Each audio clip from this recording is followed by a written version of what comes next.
রমজান সামনে, এবারের রমজানে টার্গেট নাও 30 দিনের রোজার মাধ্যমে দিল থেকে আল্লাহর কাছে এইভাবে 30টা দিন হাতে গুনে তুমি আল্লাহর সাথে ওয়াদাবদ্ধ হও যে আল্লাহ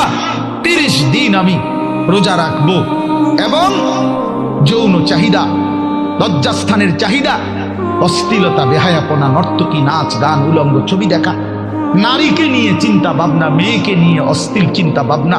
অবৈধ কোনো প্রেম সম্পর্ক, হারাম কোনো রিলেশন, এই সব ত্যাগ করে বন্ধু 30টা দিন মনোযোগ দিয়া রোজা রাখো, তারাবি পড়ো, ইফতার করো, সাহারি করো, তাসবিহ পড়ো, তেলাওয়াত করো, কোনো আলেমে দ্বীনের সাথে উঠা বসা করো, ইমাম সাহেবের সাথে সম্পর্ক করো। ইনশাআল্লাহ দেখবা আল্লাহ চাহে তো 30 দিনের মাথায় আল্লাহ বলেন লাআল্লাকুম তাত্তাকুন, আমি আল্লাহ ওয়াদা দিলাম মোমেন তোকে মুত্তাকি বানিয়ে দেব।